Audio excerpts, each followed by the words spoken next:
There are mornings when your eyes open to the dim light filtering through the curtains, and something inside you simply refuses. Not refuses to get up. That would be too simple.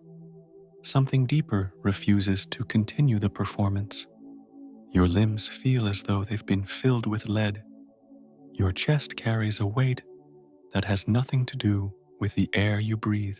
The thought of facing another day, of pretending one more time that everything makes sense, of smiling through conversations that mean nothing, of moving through routines that feel increasingly hollow. This thought alone is enough to pin you to the mattress like gravity has suddenly tripled its force. You tell yourself it's exhaustion. You tell yourself you just need more sleep. But you know, somewhere beneath the layers of excuses and rational explanations, that this isn't tiredness. This is something your body has learned that your mind refuses to admit. This is your flesh and bones staging a rebellion against a life that has become unbearable, not because it's filled with tragedy or crisis, but because it has become a lie you can no longer sustain. And you wonder, with a kind of quiet terror, whether this is the beginning of the end, or whether something else entirely is trying to be born. You are not lazy. You are not weak. You are not failing at some fundamental requirement of human existence. What you're experiencing is something Dostoevsky understood with terrible clarity, something he wrote about in the tortured confessions of his characters, something he lived through in the darkest corners of his own soul. When the body refuses to rise, it is not betraying you. It is telling you a truth that you have been running from for far too long. Your spirit, that indefinable core of who you truly are, has looked at the life you're living and has quietly, definitively surrendered to it. Not surrendered in acceptance, but surrendered in the way a prisoner surrenders to exhaustion after years of beating against the walls. Your body is simply the last to know. Your flesh is simply the messenger of a truth your conscious mind has been too afraid to face. Dostoevsky spent his life studying the human soul in extremis. He didn't write about people living comfortable, uncomplicated lives. He wrote about murderers and prostitutes, about gambling addicts and epileptics, about men who had reached the absolute limits of what a human being can endure, and then kept going, kept thinking, kept feeling. He understood something that modern psychology, with all its diagnostic categories and treatment protocols, often misses. He understood that the body and the soul are not separate territories. They are one landscape, and when the soul begins to die, the body feels it first, long before your mind can articulate what's wrong, long before you can name the emptiness or identify the source of your despair. Your body knows. It knows in the heaviness of your limbs. It knows in the way morning light feels like an accusation. It knows in the profound resistance you feel toward rising and continuing the pretense. But here is what Dostoevsky would tell you, what he told us through Raskolnikov, lying in his cramped room, through the underground man curled in his corner, through Prince Mishkin's terrible sensitivity to the world's cruelty. This surrender of the spirit is not the end of your story. It is, potentially, the beginning of your awakening. You see, most people live their entire lives in a kind of waking sleep. They follow the scripts they've been handed. They pursue the goals society has declared valuable. They measure their worth by external metrics, money, status, productivity, approval. And they do this so thoroughly, so completely, that they never stop to ask whether any of it actually matters to them, whether any of it touches the deep truth of who they are. They build elaborate lives on foundations of sand, and because everyone around them is doing the same thing, because the collective delusion is so complete, they never notice. They never feel the wrongness of it. Or if they do feel it, they push it down, medicate it, distract themselves from it, anything to avoid facing the terrible question, what if everything I'm doing is meaningless? You, however, have reached a point where you can no longer push it down. Your spirit has looked at the distance between who you truly are and who you've been pretending to be, and it has said enough. It has withdrawn its cooperation. It has stopped lending its vitality to a performance that betrays your essential nature, and your body, loyal servant that it is, has followed suit. This is why nothing feels worth doing. This is why the activities that once distracted you no longer work. This is why you lie there in the morning, feeling like you're trying to lift a mountain just to swing your legs over the side of the bed. You're not depressed in the clinical sense, though the symptoms might look similar. You're experiencing what Dostoevsky would call a crisis of meaning, a moment when the soul rebels against the life it's been forced to inhabit. In Crime and Punishment, Raskolnikov spends days lying in his tiny room, unable to move, unable to think clearly, trapped in a fog of confusion and self-loathing. The world sees him as lazy, as dissolute, as wasting his considerable intelligence. But Dostoevsky shows us something else. He shows us a young man whose spirit has looked at the world as it is, at the arbitrary cruelty and meaningless suffering, at the gap between what people say they believe and how they actually live, and has found it all unbearable. Raskolnikov's paralysis is not weakness. It's his soul's refusal to participate in a game whose rules he can no longer accept. The tragedy is not that he lies there unable to move.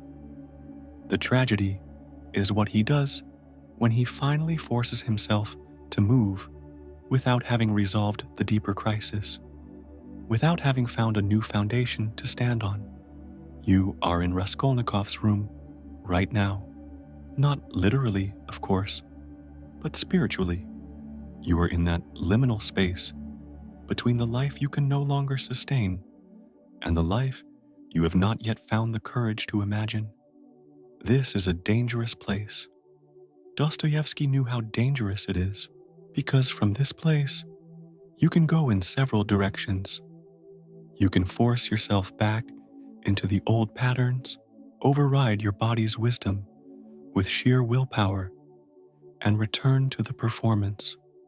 This is what most people do. They drag themselves out of bed. They go through the motions. They tell themselves they just need to push through, that this feeling will pass, that they're being dramatic, and sometimes for a while, it works. The heaviness lifts. Life becomes tolerable again, but the crisis hasn't been resolved.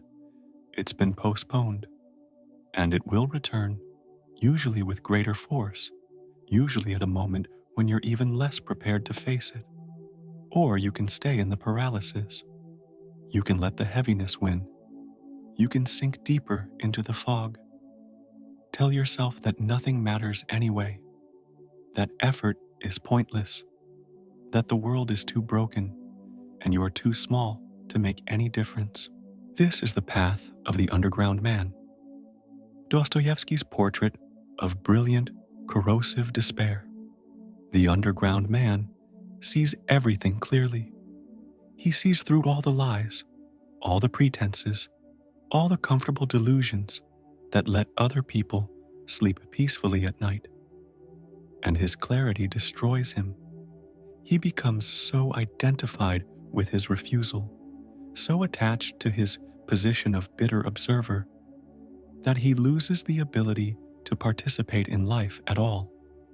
He becomes a ghost haunting his own existence, simultaneously superior to everyone around him and utterly powerless to change anything.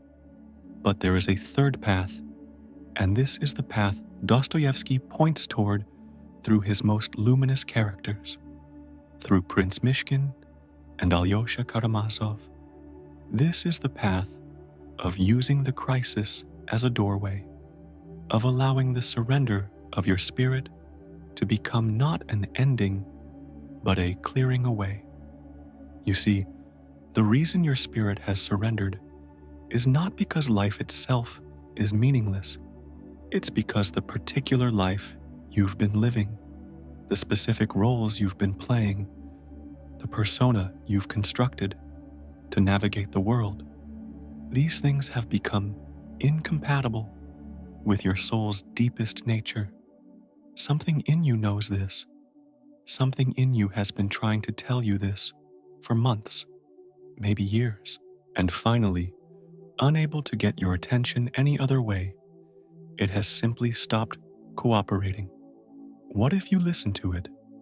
What if, instead of seeing this heaviness as an enemy to be defeated, you saw it as a messenger to be heard?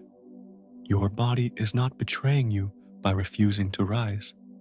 It is protecting you from continuing to betray yourself. Think about what you would do if you got up right now. Where would you go?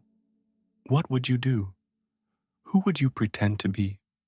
And ask yourself honestly, does any of it serve who you actually are? Does any of it touch the deep places in you? Does any of it honor what you know to be true, even if you can barely articulate what that truth is?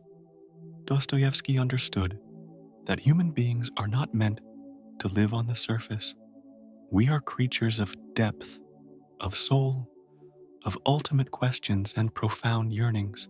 We are not satisfied by comfort or success or approval, though we may convince ourselves for a time that we are. What we actually need, what the soul actually hungers for, is truth, authentic existence, a life that corresponds to our deepest nature rather than contradicting it. And when we don't have that, when we're living in fundamental dishonesty with ourselves, something in us begins to die. Not all at once, not dramatically, but slowly, quietly, like a plant deprived of light, gradually losing its color and vitality. The heaviness you feel is the accumulated weight of all the small dyings you've endured, all the moments you silenced your true reaction to speak the expected words, all the times you shaped yourself to fit someone else's idea of who you should be, all the dreams you abandoned because they seemed impractical or foolish, all the truths you swallowed because speaking them would have been uncomfortable. Your spirit has been carrying all of this, and it has finally reached its limit. It cannot carry it anymore. And so, it has set it down. It has stopped pretending. It has surrendered to the truth that this weight is too much, that this life as it's currently configured is unbearable. But here is what you must understand, and this is crucial. This surrender is not permanent. It is not your final state. It is a threshold. Dostoevsky's characters who experience this kind of spiritual paralysis, they don't stay there forever. The ones who survive, the ones who find their way back to life, they do so by facing what the paralysis is trying to show them. They stop fighting it. They stop trying to force themselves back into the old patterns. They allow themselves to fully feel the emptiness, the meaninglessness, the unbearable weight of living inauthentically. And somewhere in that darkness, something new begins to emerge. Not a return to what was, but a movement toward what could be. Raskolnikov's paralysis ends not when he forces himself to be productive again, but when he commits his terrible crime, and then, slowly, painfully, begins to face what he's actually done and who he actually is. Prince Mishkin's sensitivity to suffering, which could have destroyed him, becomes instead his gift to the world.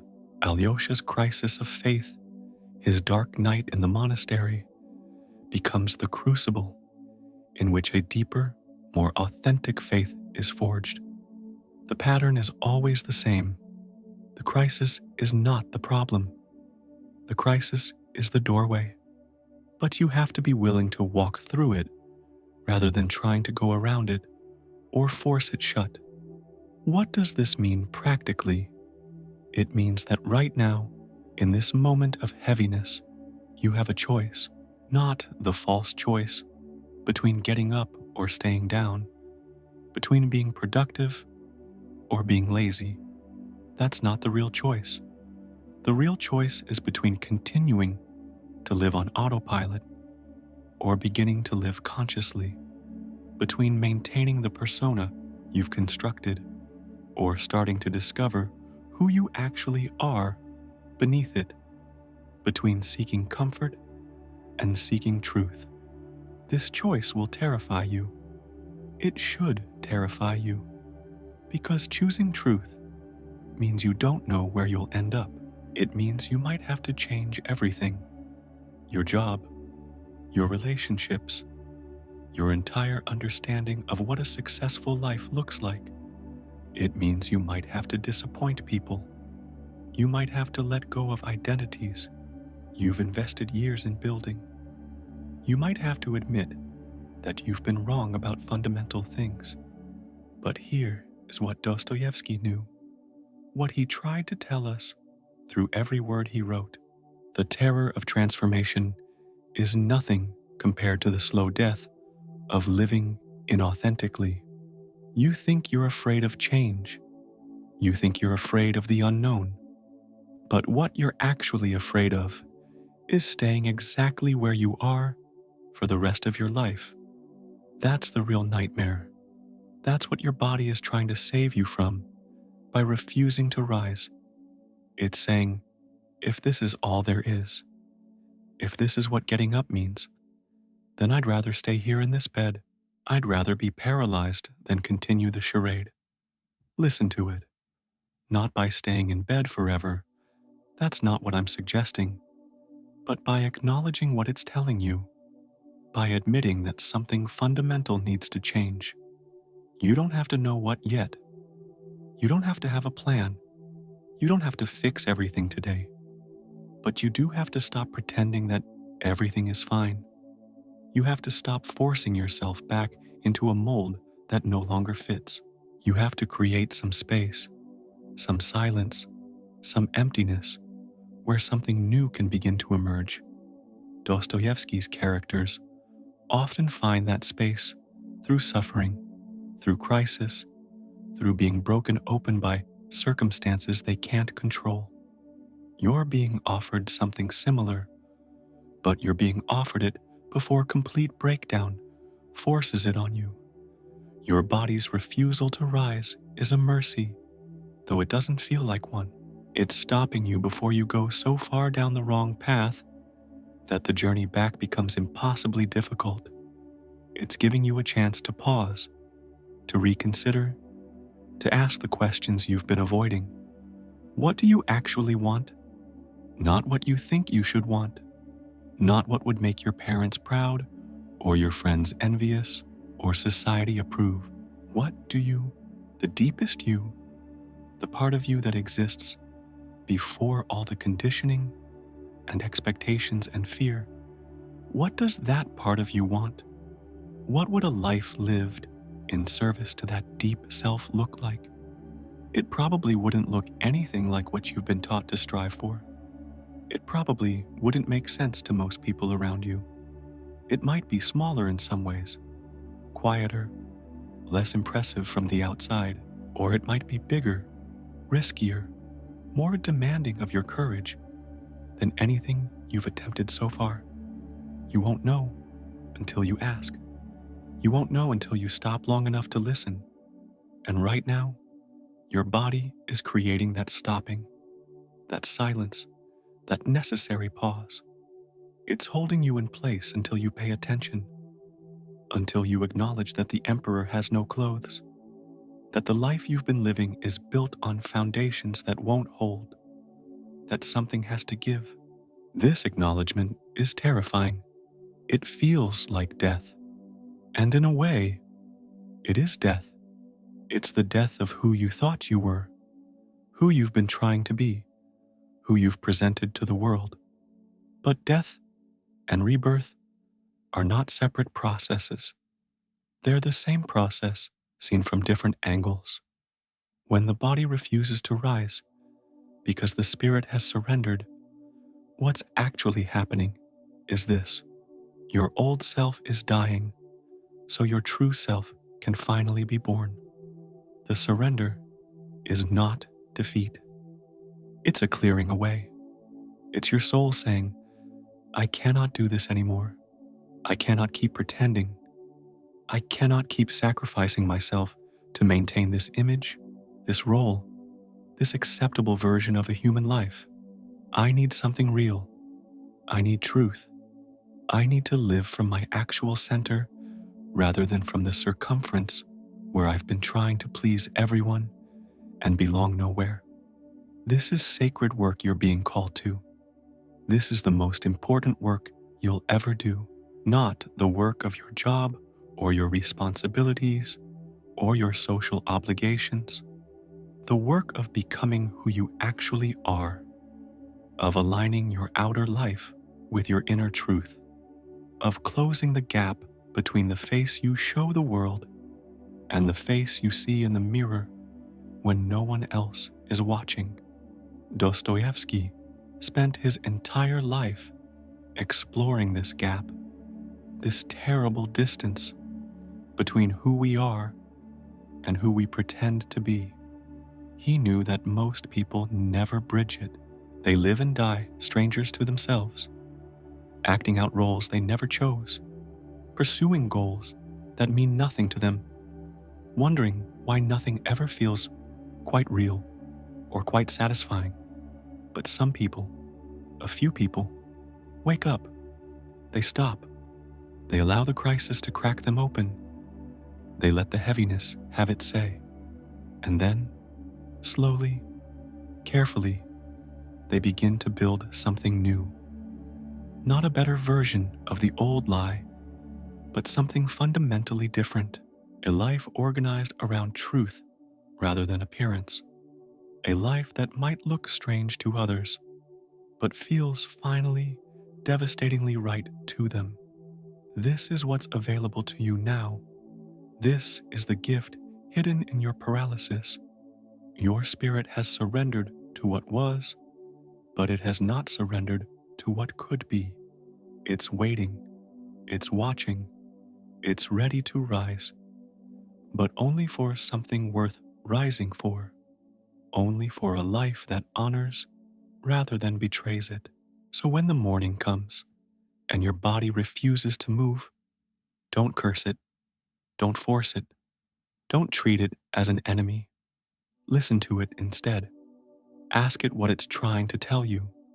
Ask yourself what would need to be true for you to actually want to get up, to actually feel that rising was worth the effort. And be honest. Be brutally, terrifyingly honest, because anything less than honesty will just bring you back to this same place, this same heaviness, this same surrender. You are not broken. You are breaking open. You are not ending. You are beginning. You are not weak.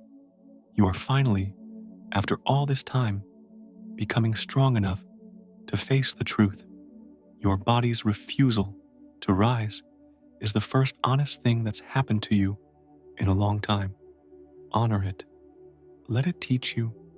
Let it show you what needs to die so that something truer can finally live.